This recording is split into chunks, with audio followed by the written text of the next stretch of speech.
Olá, seja bem-vindo ao curso de Planejamento de Obras utilizando o Microsoft Project da plataforma Mais IFMG. Meu nome é Joel Donizete, vou estar ministrando esse curso para vocês e hoje nós vamos trabalhar na aula de número 4, onde nós vamos iniciar o planejamento de fato no Microsoft Project. Então, nós vamos aplicar aquele exemplo manual que nós trabalhamos nas aulas anteriores, nós vamos aplicar esse planejamento agora na plataforma do programa. Bom, aqui nós estamos mostrando então a plataforma principal do programa. Lembrando aqui que essa versão que eu estou trabalhando aqui é a versão de 2010. Não muda muito de uma versão para outra, né? São alguns detalhes às vezes que mudam, né? Vocês vão ver que dá para acompanhar em outras versões. A diferença que vai ter na hora de geração de relatórios, mas eu mostro quando tiver diferença dessa versão de 2010 para as versões seguintes. Então nós temos aqui alguns menus, né? O menu arquivo é bem semelhante aos demais programas da Microsoft, né? Nós temos o menu tarefa, onde a gente pode detalhar as tarefas. Nós temos o menu recurso, onde a gente insere os dados de recursos. Aqui a gente insere informações de projeto. Então, à medida que a gente for trabalhando, nós vamos mostrando. Então, nesse menu tarefa, e aqui em gráfico de Gantt, que é o que abre a tela principal, nós temos aqui o local onde eu coloco o nome das tarefas. Então, aquelas tarefas A, B, C, as etapas. Aqui, à medida que eu for lançando as tarefas, vai aparecer o identificador, ele automaticamente vai colocar aqui os identificadores, né? Aqui nós inserimos as durações. E aqui tem o início e término, que aí já vai definir as datas. Nós não vamos colocar isso aqui, então vamos deixar que ele insira isso aqui automaticamente. E aqui ele já vai mostrar para mim uma prévia do cronograma à medida que eu for desenvolvendo. Bom, então agora, ao iniciar, nós vamos fazer o seguinte: nós vamos lá em arquivo. Em arquivo nós vamos salvar, em salvar como, nós vamos salvar o projeto. E aí vocês salvam com o nome de vocês. Eu estou salvando aqui projeto Joel. E aí se salve em algum local aí para que a gente possa ter esse arquivo salvo já com o nome de vocês. Então depois que vocês colocarem o nome, vocês vêm aqui em salvar e salvam então esse arquivo. Bom, agora nós vamos configurar o programa para que ele possa estar preparado para a inserção dos dados. Então, nós vamos lá em arquivo. Dentro de arquivo nós vamos em cronograma. Na verdade, em arquivo. Dentro de arquivo nós vamos em opções do project. E dentro de opções do project nós vamos em cronograma. E em cronograma nós vamos definir algumas informações aqui. Então, primeiro nós vamos... aqui fala sobre opções de calendário. A gente pode definir diversos tipos de calendário para o nosso projeto. Eu posso definir, por exemplo, um calendário específico com feriados em dias específicos. Eu posso, por exemplo, cadastrar um calendário que eu vou trabalhar de segunda a sexta. Posso preparar um calendário que eu vou trabalhar de segunda a sábado. Por exemplo, se eu tiver um trabalho em turno, em fluxo contínuo, eu posso trabalhar também um calendário com fluxo. Ou seja, então eu posso definir um calendário, exclusivo para cada tipo de mão de obra. Então aqui no caso aqui eu vou trabalhar com um calendário padrão, né, que é esse aqui. Então nesse calendário nosso, a semana vai começar no domingo, o ano fiscal vai começar em janeiro, a hora de início padrão, né, vai ser às 9 horas, e término às 18. Vamos colocar aqui que eu vou trabalhar 8 horas por dia, 40 horas semanais e vou trabalhar aqui 20 dias por mês. Então, se eu quisesse alterar isso aqui, eu poderia colocar 44 horas semanais. Se eu quisesse colocar, por exemplo, meio período no sábado, aí seriam 22 dias por mês. Eu posso alterar isso. Mas o importante chamar a atenção de vocês é isso aqui. Em relação à mensagem de agendamento, aqui pode estar aparecendo para vocês decimal, como o meu está aqui, ou pode estar aparecendo centesimal. Eu recomendo vocês a colocarem aqui decimal. Por Porque na hora que você inserir os recursos, tem duas formas de inserção. Se você colocar decimal, você vai poder colocar, por exemplo, um pedreiro, um servente, um saco de cimento. Agora, se você colocar em centesimal, ele vai colocar a unidade em porcentagem. Por exemplo, vai colocar 100% de pedreiro, 100% de servente. Não é o ideal para a gente aqui. Em relação a opções de agendamento, né, então, nós vamos trabalhar o calendário Projeto Joel mesmo. Novas tarefas criadas, né? Eu posso colocar para fazer um agendamento automático ou eu posso fazer um agendamento manual. Aqui, se vocês quiserem colocar de forma automática, né, pode colocar. No momento que eu faço o agendamento manual, ele me permite fazer alguma alteração manual, caso eu queira, né? Então, tanto faz aqui, não faz tanta diferença. Em relação às tarefas, se forem agendadas automaticamente, então, elas vão ser agendadas para a data de início de projeto, porque eu vou definir na próxima apresentação qual que é a data de início. Então, eu quero que elas iniciem naquela data que eu vou definir.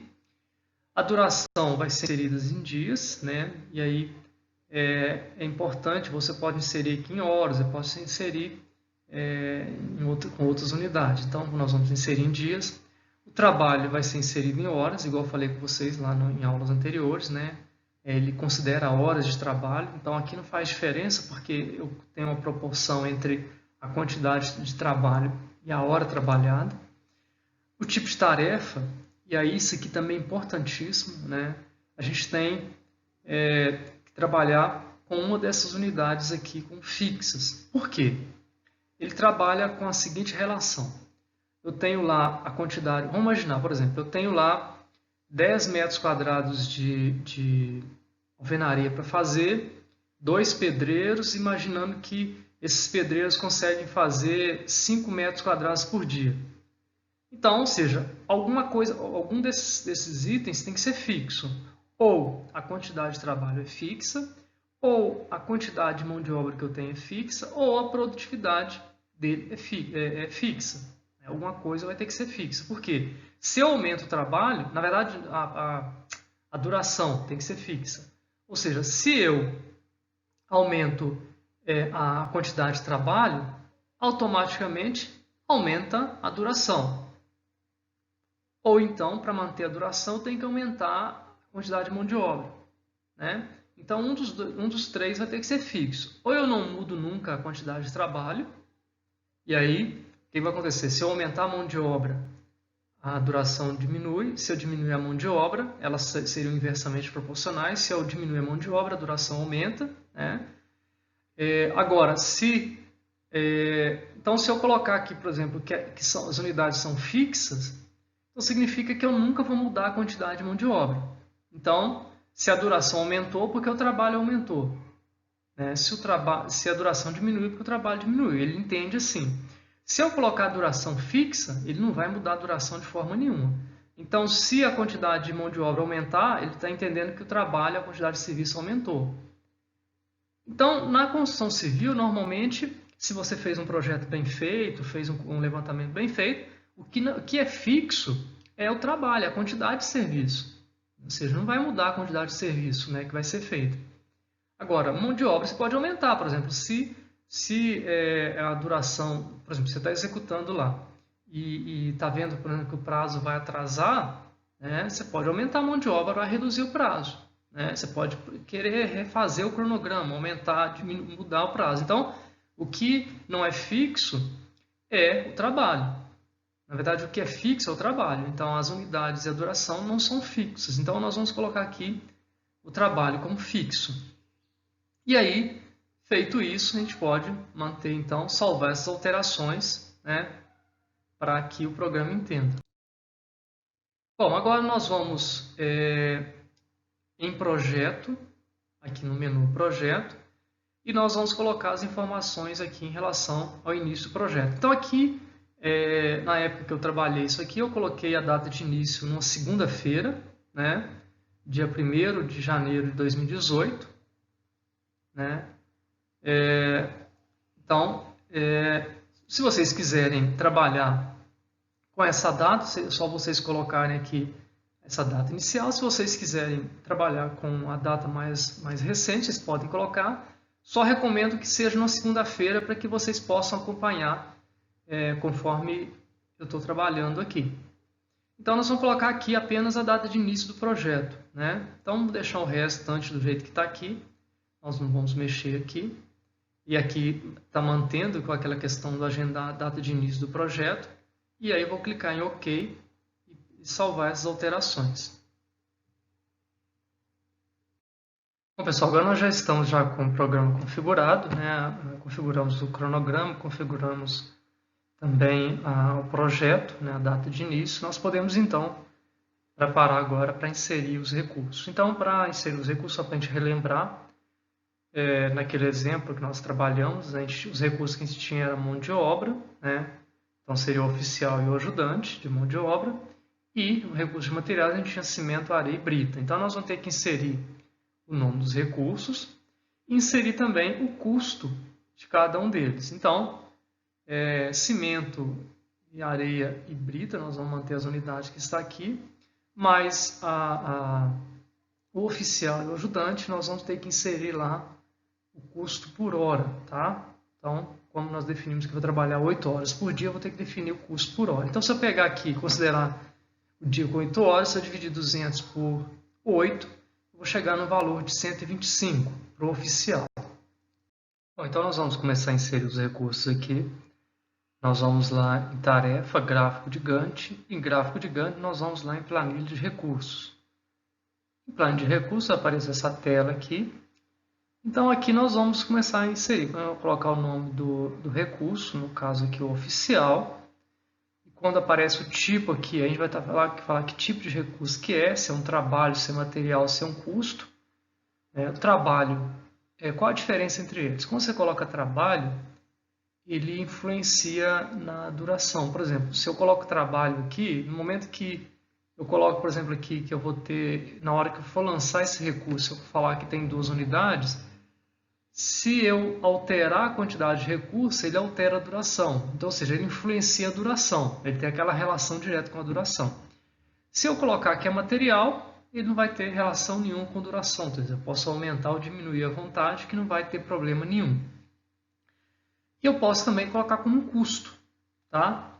Então, algumas situações, por exemplo, que eu não quero inserir todos os insumos, né, que pode ser, por exemplo, trabalhoso para inserir em todos os insumos, eu posso inserir só o custo, para que ele faça o cronograma físico-financeiro. Então, quando eu faço um orçamento, que é chamado orçamento analítico, um orçamento completo, um orçamento detalhado, nós inserimos trabalho e material. Né? E aí a gente coloca o custo unitário de cada um desses itens. Né? Quando a gente faz um orçamento sintético, que eu não preciso ter um detalhamento, uma gestão de todos os recursos de materiais, por exemplo, eu posso colocar o trabalho, né? E não inserir o custo do trabalho e insiro só um custo aqui, um custo total. Por exemplo, a alvenaria. Eu não quero saber o que vai gastar de cimento, de areia, de brita. Eu coloco lá o custo total com a alvenaria que eu vou ter. Então, tem essas 3 possibilidades. No caso aqui do oficial, é mão de obra, então eu vou colocar trabalho. A unidade aqui, eu posso colocar... Normalmente, quando é mão de obra, ele não vai aparecer unidade, né? Vai aparecer mais unidade quando é material e custo. Eu coloco aqui as iniciais dele, então vou chamar isso que vai aparecer lá no project, então vou colocar OF para as iniciais. Vou colocar aqui que eu vou ter no máximo 2 pedreiros disponíveis. Isso aqui vai ser colocado de forma estratégica para vocês entenderem, por exemplo, no momento que a quantidade de recurso necessário para executar o planejamento for superior a isso, você vai mostrar que esse recurso vai estar superalocado, vai aparecer lá, vai ficar em vermelho, vai aparecer um bonequinho lá em vermelho. Então, isso é interessante, vamos colocar aqui 2. O custo padrão. Então, o nosso valor do pedreiro, nós colocamos lá R$200 o dia. Se eu dividir por 8, conforme tinha colocado, então o custo padrão vai ser de R$25 a hora. E a hora extra a gente vai colocar, né, valor dobrado de R$50. E para que a gente insere esse valor de hora extra? Porque no momento do planejamento, se eu colocar, por exemplo, se ele entender, por exemplo, que o trabalho extraordinário é mais viável, ele pode sugerir, né, esse trabalho extraordinário. Então, se eu permitir, ele vai sugerir isso, vai mostrar qual que é a opção mais viável a partir disso. Então aqui nós temos já os recursos todos lançados, né? Oficial ajudante como trabalho, cimento e areia e brita como material, as unidades, né, nos materiais, as iniciais para cada um dos recursos. Coloquei também 2 unidades máximas aqui para o ajudante. Se eu dividir, por exemplo, 120 por 8, vou ter 15, né, de hora padrão e R$30 a hora extra. E o custo também unitário aqui para cada um desses materiais.